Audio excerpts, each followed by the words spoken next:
Bon, alors, comme on vous en a déjà beaucoup parlé, je ne vais pas vous parler du contrat ludique ou de l'interaction entre les joueurs.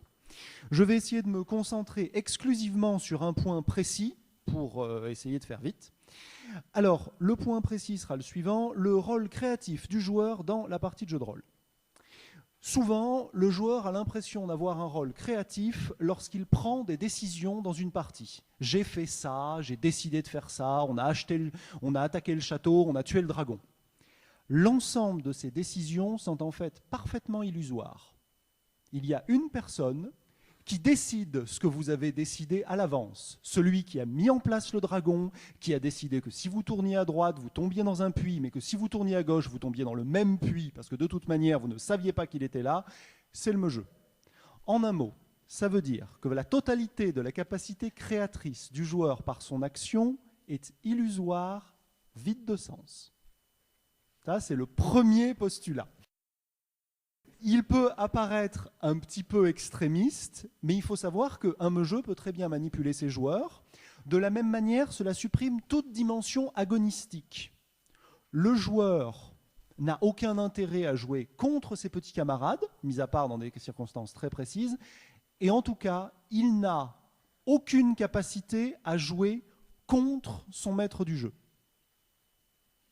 Mis à part en hors-jeu. Ça, c'est possible. Par exemple, l'intrigue est à Paris, on a une forte envie d'aller à Toulon. Dans ce cas, le MJ est piégé. Mais il a encore mille et un moyens de rattraper le coup.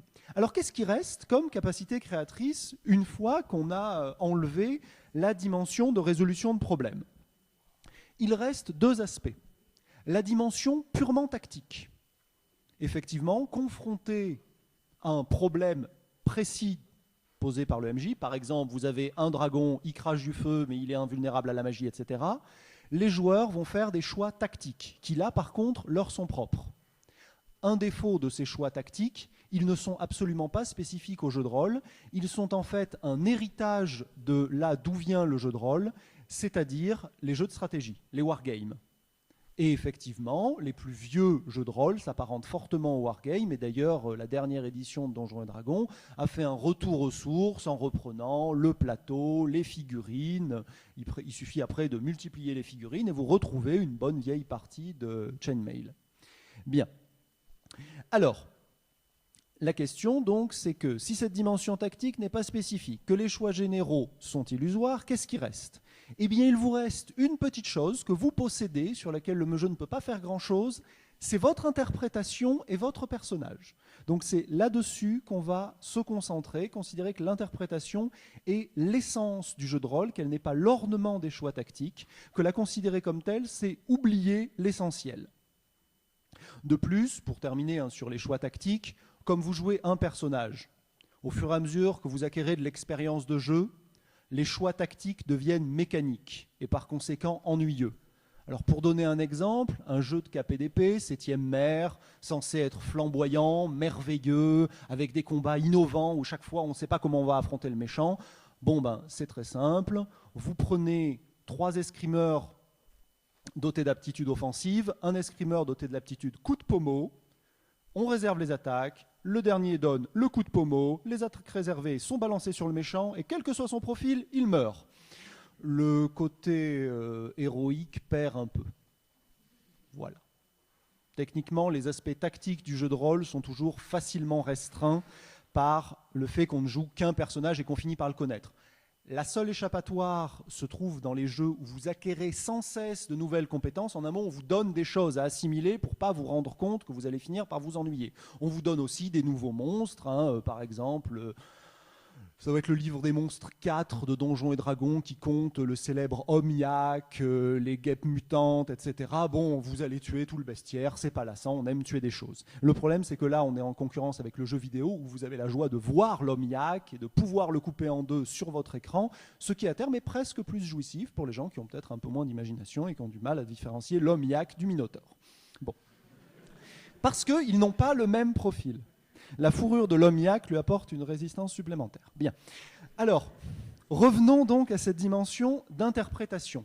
Si elle apparaît essentielle, comme j'ai essayé de le montrer, elle est cependant quasi absente des manuels de jeu. Un manuel de jeu qui compte pourtant des suggestions pour le MJ, qui vous décrit le background, ne vous présente quasiment jamais la manière de construire l'interprétation de votre personnage. Ce qui en tient lieu la plupart du temps, c'est une description, souvent de qualité, du background. Alors on vous explique que les nains vivent dans des mines, etc. Bon. Par contre, à aucun moment on ne vous dit par quel artifice, par quelle technique vous pourriez faire en sorte de bien jouer un nain, c'est-à-dire un individu qui voit le monde à partir de 1,50 m et pas de 2 mètres. Et c'est là l'un des gros problèmes du jeu de rôle que je vais aborder, c'est d'échapper au piège où le personnage est seulement un outil entre les mains de son joueur. Un outil doté d'aptitudes, de caractéristiques, mais en réalité qui se comporte comme un humain doté de N facultés supplémentaires ou au contraire de N désavantages supplémentaires.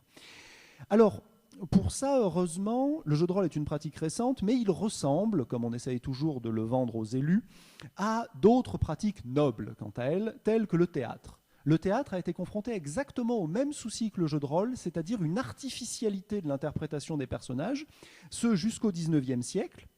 Et c'est un Russe, Konstantin Stanislavski, qui a développé une nouvelle méthode de jeu fondée sur une interprétation personnelle et profonde. Alors Stanislavski, je vais faire le pari que peu de gens le connaissent ici. Par contre, vous connaissez normalement tous l'héritage de Stanislavski, qui est l'Actors Studio, la méthode Lee Strasberg, qui a formé Al Pacino, Robert De Niro, enfin tous les acteurs en haut du cinéma américain, et qui était fondée sur l'idée d'interpréter un rôle en arrivant à se mettre dans la peau du personnage. Et d'un coup, là, on retrouve des thématiques extrêmement proches du jeu de rôle. Alors bien entendu, il y a un obstacle auquel est confronté le jeu de rôle, c'est qu'il est peu probable que certains d'entre vous soient prêts, comme Robert De Niro, à prendre 40 kilos pendant une partie de jeu de rôle pour se mettre dans la peau du personnage ou à apprendre à boxer parce qu'il joue un boxeur. Donc on va essayer de voir comment est-ce qu'on peut utiliser la méthode Stanislavski sans arriver à ce type d'excès. Alors, premièrement, je vais essayer d'aborder 3 points, un peu dans l'ordre d'une partie. D'abord, comment faire pour construire son personnage. Ensuite, comment faire en jouant pour que la manière de jouer du personnage ne soit pas déterminée par la quête perpétuelle du choix optimal, mais au contraire du choix narrativement intéressant. Et enfin, si j'ai le temps, j'aborderai un dernier élément tragique, qui est la question du mourir, échouer, perdre. Alors, si j'arrive au terme de la conférence à vous convaincre que même si vous avez perdu, ça peut être une bonne partie de jeu de rôle, on aura accompli un exploit. Je ne pense pas que ça va marcher. Mais c'est dans des cas extrêmement rares que ça peut avoir un intérêt. Alors, bien entendu, il faut être conscient que ce que je vais présenter a des limites. Par exemple, vous ne pouvez pas arriver à une interprétation fascinante et profonde du personnage dans le cadre d'un one-shot. Par contre, il peut y avoir, même dans le cadre d'un one-shot, des éléments qui peuvent donner une interprétation, donner un caractère au personnage et ainsi rendre la partie plus plaisante. Donc à chaque fois, en fait, j'utiliserai ces termes. One-shot pour désigner donc une partie ultra scriptée durant habituellement 5-6 heures, donc court. Je parlerai de campagne encadrée lorsqu'il y a un long scénario ou une succession de scénarios reliés entre eux et où les joueurs ne font que suivre cette trame. C'est par exemple les très très très beaux suppléments de l'Appel de Cthulhu, qui sont des magnifiques campagnes mais largement scriptées. Et enfin, je parlerai de campagne ouverte, où il faut bien être honnête, c'est surtout là que les choix d'interprétation peuvent être les plus riches, lorsque je traiterai de campagne où le MJ propose un monde au sein duquel les joueurs évoluent. C'est l'ensemble des jeux proposés par la gamme Monde des Ténèbres, par exemple, qui propose plus des décors de jeu que des scénarios de jeu. Alors, on va commencer par la question de la construction du personnage. Alors, très rapidement, pour dire quelques banalités, le choix du personnage. Alors, une thèse qui a été écrite sur le jeu de rôle, une thèse de sociologie, évoquait cette analyse extrêmement fine. Les joueurs masculins ont du mal à jouer des personnages féminins. Jouer une fille, ça me bloque. L'analyse s'arrêtait là. Bien. Alors, en fait, c'est complètement idiot, parce que, très honnêtement, être bloqué lorsqu'on joue une fille, alors que l'on n'est pas bloqué lorsque l'on joue un nain barbare des plaines de Krund. Enfin, personnellement, vous avez déjà vu une fille, vous n'avez jamais vu de nain barbare. Donc vous avez des représentations qui sont beaucoup plus précises de ce que peut être un élément féminin. Mais c'est l'idée en fait de confondre son identité avec l'identité du personnage joué. Le lien ne doit pas être sur la confusion, il doit être fondé sur l'empathie. Je peux ressentir des éléments que peut ressentir mon personnage. Je peux avoir une communauté de sensations avec mon personnage. Et dans ce cas, qu'il soit masculin, féminin, un nain, un barbare, c'est toujours possible.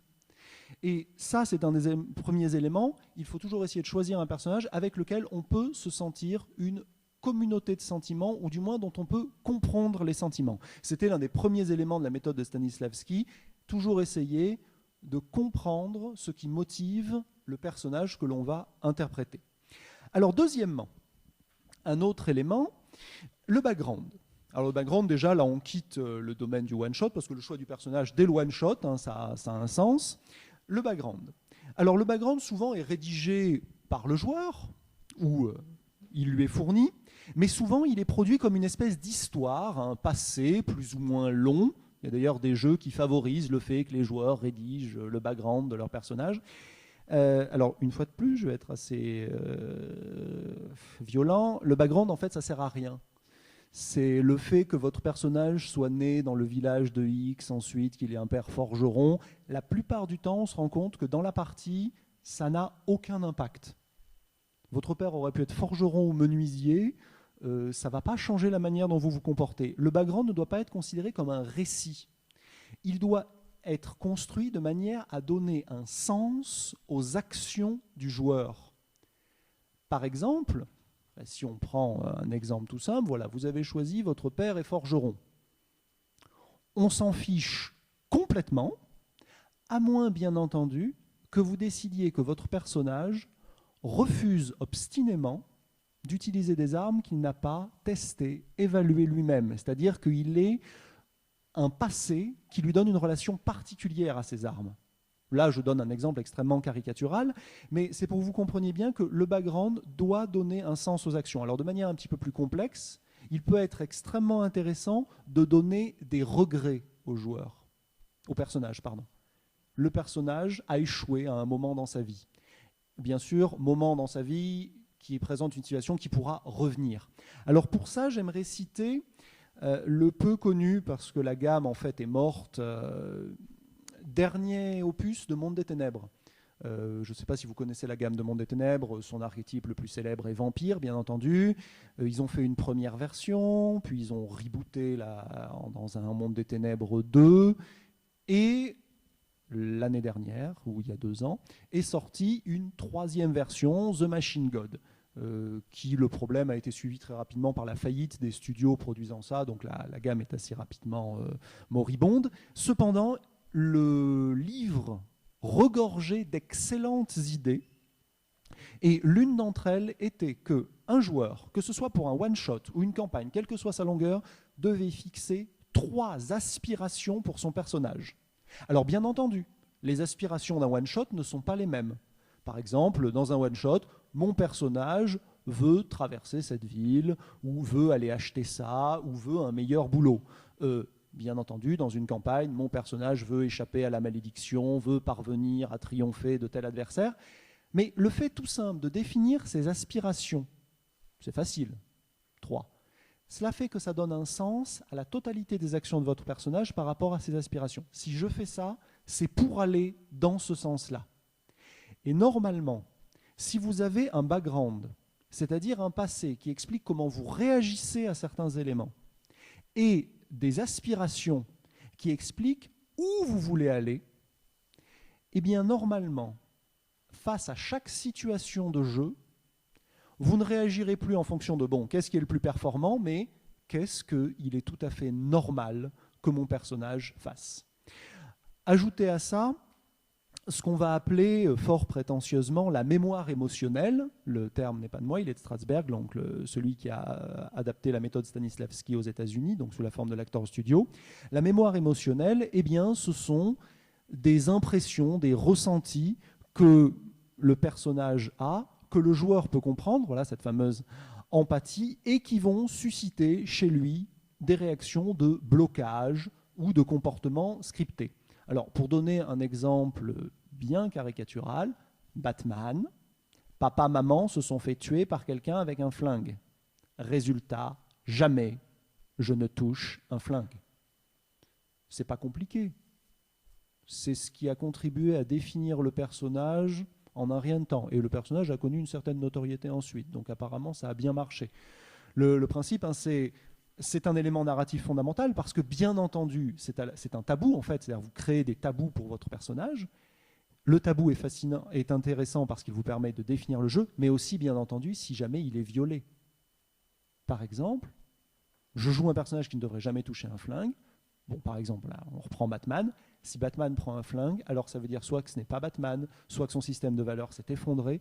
En un mot, vous fournissez en 15 secondes aux autres le signe qu'il y a un énorme problème et que là, il se passe quelque chose d'important. Et pourtant, vous avez juste pris un flingue.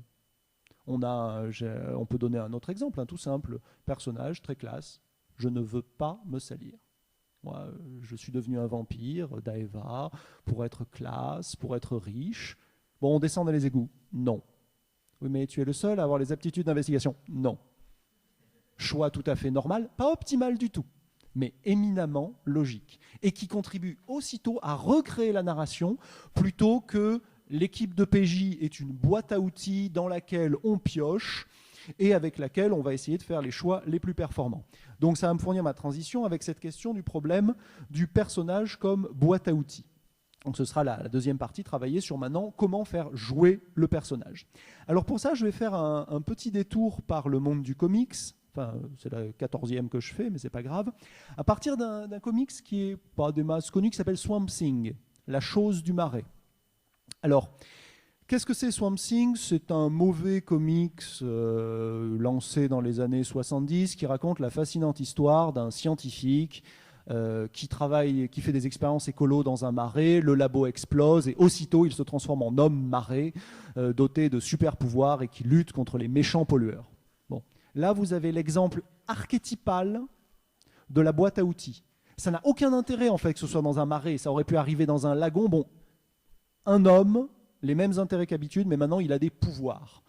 Ça n'a absolument aucun intérêt narratif. D'ailleurs, la série était en train de se noyer, jusqu'à qu'un génie la reprenne en main. Ce génie s'appelle Alan Moore, donc, qui est un auteur de comics extrêmement connu. Alors, qu'a fait Alan Moore ?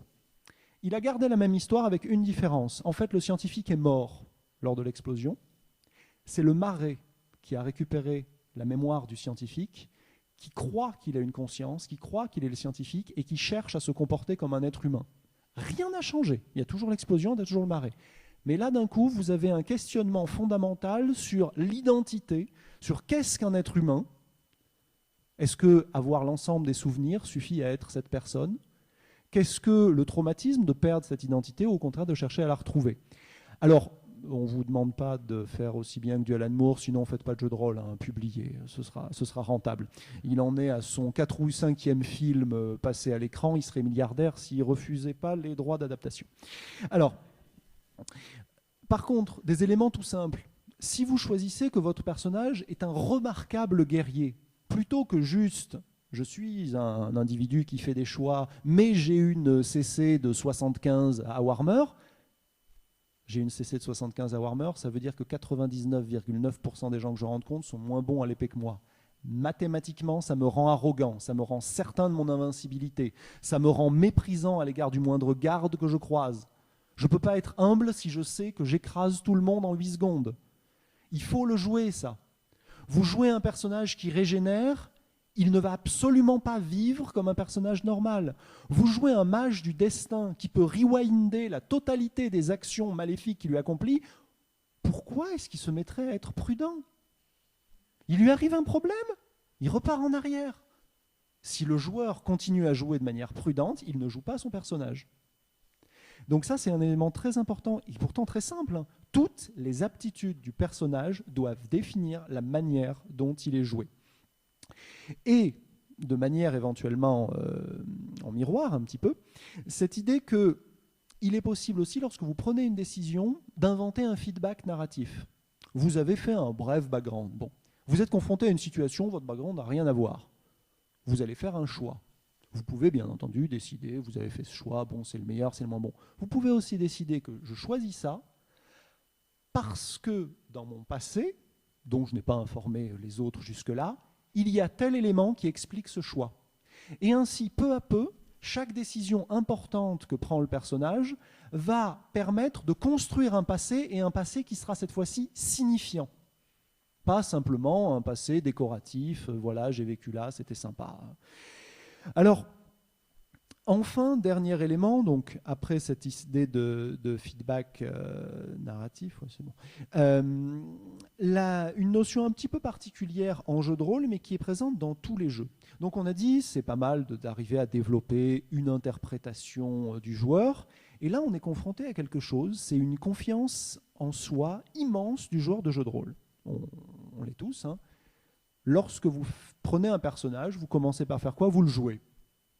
C'est normal, hein, bien sûr.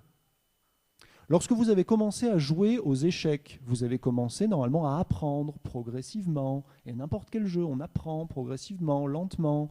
Si on vous invite à une partie de Respublica Romana où il y a un manuel de règles épais de 40 pages, vous ne vous posez pas « Ok, c'est bon, envoie, je joue un sénateur, je suis sûr de savoir quoi faire. » Vous êtes prudent, vous demandez quoi faire. Eh bien, à l'inverse, en jeu de rôle, il y a cette espèce de certitude que vous fournissent les manuels. Hein. Vous commencez la partie, allez, vous serez forcément un bon joueur, vous allez forcément faire les choix qu'il faut. Et c'est pour ça qu'il peut sembler nécessaire de poser la question de la répétition en jeu de rôle. Alors, vous vous souvenez de la vague métaphore vaseuse musicale que j'ai fait en introduction, on peut la reprendre là. Si vous jouez d'un instrument, avant de commencer à jouer, vous répétez un petit peu, même un tout petit peu. Mais vous essayez de faire en sorte de vous mettre en train, de vous mettre en jambe. Alors ça peut se faire de deux manières. Ça peut se faire en jeu, c'est-à-dire que vous essayez de trouver des situations tout à fait anodines, mais où vous allez jouer des caractéristiques de votre personnage pour éviter que ce soit au moment de la grande scène d'anthologie que vous allez devoir révéler que vous êtes un leader charismatique. C'est un peu tard, il faut s'y essayer. Mais ça peut être aussi dans un moment d'environ 20 minutes, une demi-heure, sachant la durée d'une partie de jeu de rôle, c'est pas cher payé, hein, où vous vous exposez à des situations. Vous demandez au jeu, balance-nous une situation du type de celle qu'on pourra rencontrer, et que je vois comment est-ce que j'arrive à la gérer, comment est-ce que j'arrive à faire du roleplay face à cette situation. Et ainsi, en scriptant un peu le personnage, on échappe à ce terrible piège de la spontanéité, de la liberté, allez, je fais ce que je veux, qui est de tomber en fait dans la banalité. Lorsque j'agis spontanément, la plupart du temps, il y a des gens qui ont beaucoup de talent, hein, mais lorsqu'on agit spontanément, la plupart du temps, le premier choix, c'est celui qui est archétypal, qui est caricatural, qui est le plus dénué d'intérêt. Il faut bien penser que quand vous jouez, vous construisez une histoire, et vous pouvez vous dire, bon, ce choix-là, oui, il est pas mal, mais je peux le réécrire, je peux en refaire un plus intéressant, qui rendra mon personnage plus riche, plus problématique. Alors maintenant, comme j'ai à peu près, oui, au niveau temps, c'est bon, ouais, bon. Alors, je vais essayer de poser le dernier problème. Oui, non, il reste un élément, désolé, sur ce qui doit déterminer l'action. Alors, on a parlé du problème de la limite du choix optimal. Il y a un deuxième problème, c'est celui du sens de l'exploit. Si, dans le monde réel, vous faites un bond de 12 mètres, c'est très très bien. Si en revanche, vous faites la même chose en jeu de rôle, même si c'est exceptionnel pour votre personnage, vous n'allez pas en ressentir une joie particulière. La seule chose qui peut être intéressante, c'est si ce bond de 12 mètres a un sens. Dire, j'ai fait un bond de 12 mètres pour aller sauver lui. Donc ça veut dire qu'aucun acte n'a de sens en lui-même, alors que la plupart des actions dans la vie réelle ont un sens par elles-mêmes, elles ont une signification par elles-mêmes. Toute action dans le jeu de rôle a un sens en fonction de l'objectif qui est donné ou du passé à partir duquel part cette action. Et de la même manière, il y a un élément fondamental qui est celui des caractéristiques morales du personnage, ou même de l'ensemble de ce qu'on va appeler caractéristiques, mais au sens de lié au caractère du personnage. Alors, je vais donner un Un autre exemple pour la catégorie des choix, à propos d'un film qui est sorti récemment, qui est le dernier opus de Superman, et où à la fin, Superman tue. Et là, il y a un problème. Parce que Superman ne tue pas. Si Superman tue, il perd tout intérêt. Alors pourquoi je prends cet exemple? Parce qu'en fait, c'est le cas le plus caricatural. À travers Superman, vous avez l'individu qui peut absolument tout. C'est Dieu, en fait. Il n'y a aucune limite à ses aptitudes. Donc, quelles sont les limites de son action? Des limites morales, uniquement. Ce sont des barrières morales qu'il se refuse de franchir parce qu'il a été éduqué par Pépé et Mémé, là, dans la campagne, et qu'il a de bonnes vieilles valeurs paysannes. Mais là, vous avez un personnage qui est fondamental. Imaginez Dieu, mais éduqué avec un programme de morale, catéchisme, première année. Faut pas tuer, faut aider son prochain, faut pas tenir la porte à la vieille dame. Là, vous avez un schéma narratif extrêmement riche qui va permettre de facilement construire l'histoire. A l'inverse, si Superman se met à tuer, bon ben c'est plié. Hein. D'ailleurs, il y a pas mal de comics racontant des uchronies où Superman se met à tuer. Et en fait, elles sont juste là pour décrire un totalitarisme absolu et une histoire qui n'a plus aucun intérêt, qui a pour but d'être supprimée. Et bien de la même manière, il faut bien se dire que les actions de votre personnage ne doivent pas être dictées par le fait qu'il peut le faire. Ça, c'est souvent le souci. Je peux le faire, donc je vais le faire. Non. Est-ce que je dois le faire? Est-ce que le réseau de valeurs morales, d'enjeux, de besoins, de relations aux autres qui définit mon personnage justifie que j'accomplisse cette action à ce moment précis? Alors maintenant, après avoir parlé morale, et pendant les 2-3 minutes, juste une dernière petite approche sur une question donc voilà, que j'appelle mourir, échouer, perdre. Alors, de manière simple, la plupart du temps, en jeu de rôle, on considère, on affirme souvent qu'il n'y a pas de risque dans le jeu de rôle, on ne peut pas perdre. Bon, ben je donne un exemple très simple, vous êtes à Donjons et Dragons, vous avez, je ne sais pas moi, un paladin niveau 17, voilà. Bon, félicitations, vous venez de rencontrer une tarasque, elle vous piétine, elle vous brûle, elle détruit votre corps, donc même avec une régénération suprême, il est mort. Je mets au défi quiconque d'entre vous de ne pas sentir ça comme une défaite. Hein. Il y a de l'expérience, de la douleur dans le jeu de rôle. Ça, c'est le premier. Dans le jeu de rôle, on ne peut pas perdre, c'est un mensonge.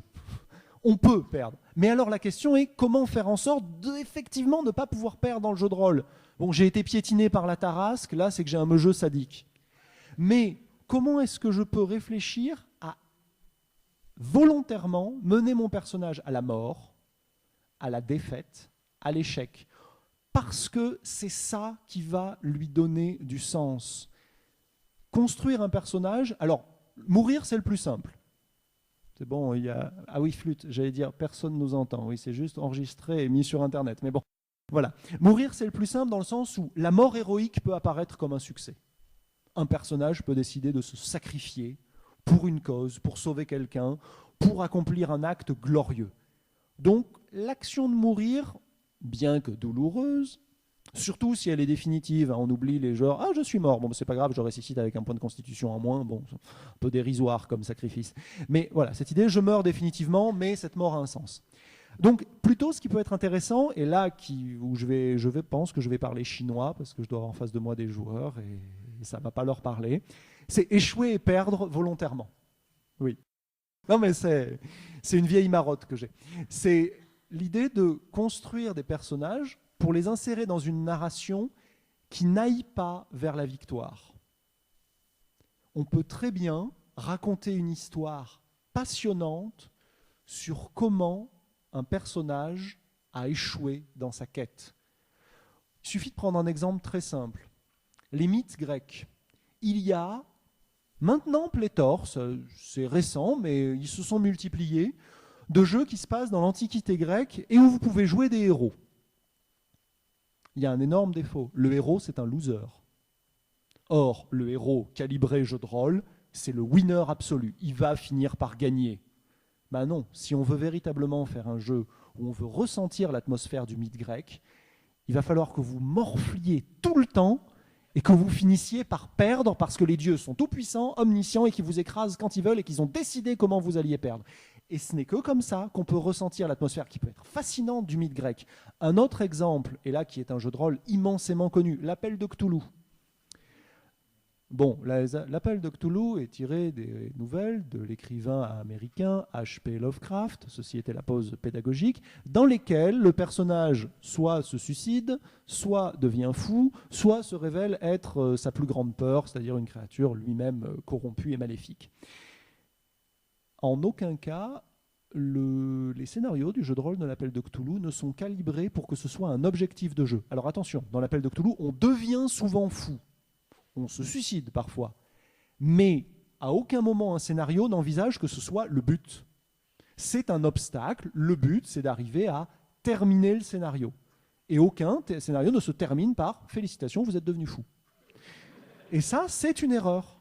Parce que pour ressentir l'atmosphère d'une nouvelle de Lovecraft, il faut arriver à ressentir cette sensation désespérante, j'en conviens, mais ce sont des nouvelles désespérantes, que quoi qu'on ait fait, on s'achemine inéluctablement vers la folie. Et c'est pour ça, par exemple, que l'idée qu'au fur et à mesure que vous devenez fou, vous perdez le contrôle de votre personnage, en un mot, plus vous devenez fou, c'est-à-dire plus vous vous approchez du récit, moins vous pouvez jouer, est une aberration. Et c'est là-dessus donc, que je vais... juste une dernière petite chose sur la question de la récompense de l'interprétation. Parce que je voulais terminer sur une note un petit peu heureuse, mais en fait vous allez voir pas du tout. C'est que plusieurs jeux proposent de récompenser la manière dont on interprète le personnage. C'est une approche extrêmement critiquable, tout simplement parce que interpréter c'est pas facile. Ce qui fait que souvent ceux qui interprètent bien leur personnage, ce sont les joueurs chevronnés. Donc le joueur novice qui a eu du mal à faire sa petite interprétation locale à tel moment, bon bah c'est clair, elle n'est pas terrible.